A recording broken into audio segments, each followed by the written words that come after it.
గతంలో మనం రెగ్యులర్గా చూస్తూ ఉంటాం. ఇన్సూరెన్స్ డబ్బులను తీసుకోవడానికి రకరకాలైనటువంటి ప్రయత్నాలు చేస్తున్నటువంటి వ్యాపారవేత్తలను, రకరకాల ప్రయత్నాలు చేస్తున్నటువంటి కొంతమంది కార్ ఓనర్స్ను కూడా మనం చూస్తూ ఉన్నాం. కానీ ఇదొక రకమైనటువంటి ఒక కొత్త ఘరానా మోసంగా కనబడతా ఉంది. ఇది ఎక్కడో జరగలేదు, ఉత్తరప్రదేశ్ రాష్ట్రంలో జరిగింది. ఉత్తరప్రదేశ్ రాష్ట్రంలో జరిగినటువంటి ఘటన మాత్రము అటు ఇన్సూరెన్స్ కంపెనీలకి అలాగే పోలీస్ అధికారులకి విస్తుపోయే విధంగా చేస్తున్నటువంటి పరిస్థితి. ప్రధానంగా ఏం జరిగిందో ఒకసారి ఆ యొక్క స్టోరీలోకి వెళ్ళేటువంటి ప్రయత్నం అయితే చేద్దాం. మీరు చూస్తున్నటువంటి ఈ యొక్క పిక్చర్ అది నిజమైనటువంటి డెడ్ బాడీ కాదు, అది ఒక బొమ్మ డెడ్ బాడీ. ఆ డెడ్ బాడీకి అంత్యక్రియలు చేయడానికి గంగా నది ఒడ్డుకు హర్యానాకు సంబంధించినటువంటి ఒక 4 యువకులు అయితే రావడం జరిగింది.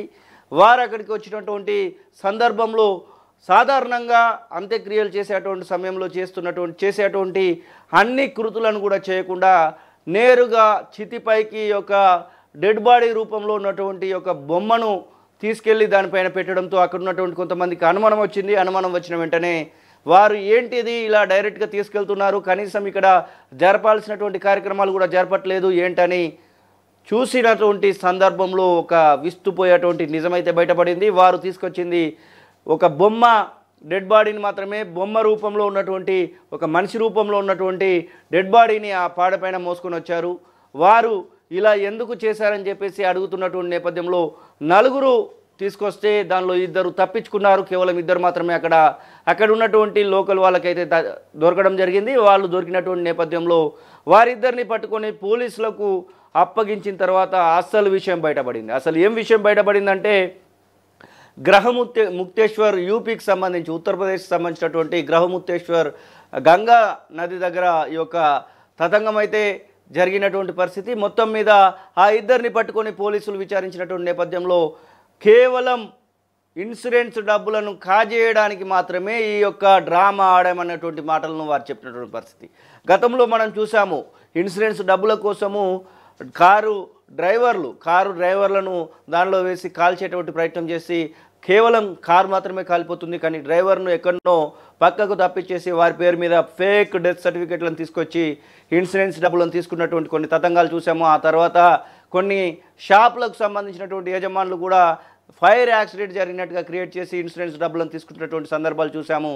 సేమ్ అలాంటిదే ఇక్కడ కూడా చేద్దామనుకున్నారు, కానీ 50 లక్షల రూపాయల ఇన్సూరెన్స్ కోసం వాళ్ళు ఒక ఆలోచన చేస్తే కటకటాల పాలైనటువంటి పరిస్థితి. అసలు ఏం జరిగిందంటే యూపీకి సంబంధించినటువంటి గ్రహముక్తేశ్వర్లో వెలుగు చూసినటువంటి ఈ ఘటన మాత్రము పోలీసులకు అలాగే ఇన్సూరెన్స్ కంపెనీలకు కూడా ముక్కున వేలేసుకునే విధంగా కనబడతా ఉంది. ప్రధానంగా పోలీసుల విచారణలో ఏమేమి విషయాలు బయటకు వచ్చాయంటే 50 లక్షల రూపాయలు అప్పు చేశాడంట ఢిల్లీకి చెందినటువంటి ఒక కమల్ అనేటువంటి వ్యక్తి. అప్పుల నుంచి తప్పించుకునేందుకు ఆశీష్తో కలిసి, తన యొక్క స్నేహితుడు ఆశీష్తో కలిసి ఒక స్కెచ్ అయితే వేయడం జరిగింది. తన వద్ద పనిచేసేటువంటి కుమార్ అనేటువంటి వ్యక్తి పేరు మీద ఒక ఇన్సూరెన్స్ కంపెనీకి అతని పాన్ కార్డు అలాగే ఆధార్ కార్డు ఇతను దగ్గర పనిచేస్తున్నాడు కాబట్టి అతని దగ్గరికి ఏదోలాగా తీసుకొని ఇన్సూరెన్స్ కంపెనీకి తన పేరు మీద ఒక ఇన్సూరెన్స్ అయితే కట్టినటువంటి పరిస్థితి. ఆ ఇన్సూరెన్స్ కట్టినటువంటి నేపథ్యంలో ఆ కుమార్ అనేటువంటి కమల్ అనేటువంటి వ్యక్తి పైన ఇన్సూరెన్స్ ఉంది. ఇక్కడ కనబడుతున్నటువంటి ఆ యొక్క డెడ్ బాడీ రూపంలో కనబడుతున్నటువంటి ఆ యొక్క బొమ్మ బాడీ కూడా అది కమల్ దాన్ని చిత్రీకరించేటువంటి ప్రయత్నం అయితే చేయడం జరిగింది. చివరికి దాదాపుగా 1 ఏడాది నుంచి వెళ్ళి దానికి సంబంధించినటువంటి కిస్తీలన్నీ కూడా కడతా వస్తూ ఉన్నాడు. 50 లక్షల రూపాయల ఇన్సూరెన్స్ ఏదైతే తీసుకున్నాడో దానికి సంబంధించినటువంటి కిస్తీలను కూడా కడతా వస్తూ ఉన్నాడు. కుమార్ ఏదైతే పాన్ కార్డు సేకరించినటువంటి కమల్ ఏం చేశాడంటే కుమార్ను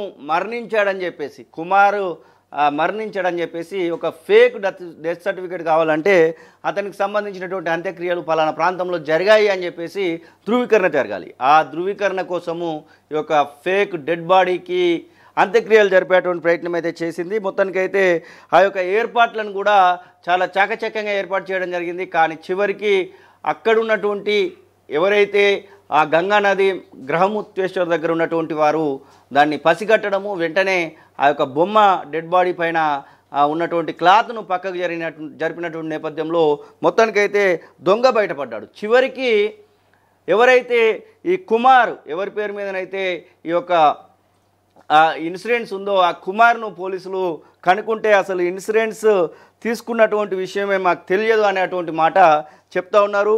వీరందరూ కూడా ఎవరైతే ఈ యొక్క ఫేక్ విషయంలో ఉన్నటువంటి వారందరూ కూడా హర్యానాకు సంబంధించినటువంటి వ్యక్తులుగా పోలీసులు అయితే చెప్తా ఉన్నారు. ఈ మొత్తాన్ని చూసినటువంటి తర్వాత అంటే కొన్ని సందర్భాల్లో ఇన్సూరెన్స్ కంపెనీలు కూడా జనాలను మోసం చేస్తూ ఉంటాయి. కానీ ఇన్సూరెన్స్ కంపెనీలనే మోసం చేసేటువంటి ప్రయత్నంలో భాగంగా వీరు చేసినటువంటి ఒక పని మాత్రము విస్తుపోయేలాగా ఉంది. మనం చూస్తున్నటువంటి ఆ విజువల్స్ అన్నీ కూడా బొమ్మ డెడ్ బాడీకి అంత్యక్రియలు నిర్వహించడానికి వచ్చినటువంటి నేపథ్యంలో అక్కడ ఉన్నటువంటి ప్రజలు అడ్డుకున్న తర్వాత ఆ బొమ్మ డెడ్ బాడీ అయితే బయటపడేటువంటి సందర్భాన్ని అయితే సూచిస్తూ ఉన్నాయి. మరి వీరిపైన ఎలాంటి కేసులు అయితే ఏందనేది మాత్రము ఒక క్వశ్చన్ మార్క్గా కనబడతా ఉంది. ఇన్సూరెన్స్ కంపెనీలకు సంబంధించినటువంటి వాళ్ళు కేసులు పెట్టడానికి ఉంటుందా, అక్కడ ఉన్నటువంటి గ్రహముత్తేశ్వర్కి సంబంధించినటువంటి అధికారులు ఏమైనా కేసులు పెట్టడానికి ఉంటుందా, మరి పోలీసులు ఎలాంటి యాక్షన్ తీసుకుంటారనేది పక్కన పెడితే చివరికి ఎవరైతే కుమార్ అనేటువంటి వ్యక్తి ఉన్నాడో అతని పేరు మీదనే ఇన్సూరెన్స్ అయితే తీసుకోవడం జరిగింది. అతన్ని విచారణ చేసినటువంటి పోలీసులకు తాను పూర్తిగా ఆరోగ్యంగా ఉన్నాననేటువంటి విషయాన్ని చెప్తున్నాడు. దాంతోపాటుగా బీమాకు సంబంధించినటువంటి విషయం తనకు అసలు తెలియదని చెప్తా ఉన్నాడు. ఈ కమల్ చేసినటువంటి పని విషయంలో మాత్రము తను కూడా అవక్కైనటువంటి పరిస్థితి. ఎవరైతే చనిపోయారని చిత్రీకరించేద్దామని అనుకున్నారో ఆ బతుకున్నటువంటి వ్యక్తే అవక్కైనటువంటి పరిస్థితిని అయితే చూస్తూ ఉన్నాం. మీ చుట్టుపక్కల కూడా ఇన్సూరెన్స్ డబ్బుల కోసం ఇలా చిత్రీకరించినటువంటి సంఘటనలు ఏమైనా ఉంటే కామెంట్ రూపకంగా తెలియజేయండి. దాంతోపాటుగా ఇన్సూరెన్స్ కంపెనీలు మిమ్మల్ని కూడా ఏదైనా ఇబ్బందులు పాలు చేసినటువంటి సందర్భాలు ఉంటే అంటే ఏ ఆరోగ్య పరీక్షలకైనా దేనికైనా కానీ మేము సిద్ధమే అంటూ ఇన్సూరెన్స్ కంపెనీలు ఊదరగొడుతూ ఉంటాయి. కానీ ఆసుపత్రుల వద్దకు వెళ్తే చాలా రకాలుగా ఇబ్బందులు పెడతా ఉంటారు, కావాల్సినటువంటి క్లెయిమ్లు అయితే జరగవు. అట్లాంటి సిచ్యువేషన్స్ను మీరు ఇన్సూరెన్స్ కంపెనీ నుంచి ఎదుర్కొంటే వాటిని కూడా కామెంట్ రూపకంగా తెలియజేయండి. అసలైన తొలి వెలుగు. ఫాలో వాట్సాప్ @తొలి వెలుగు అఫీషియల్.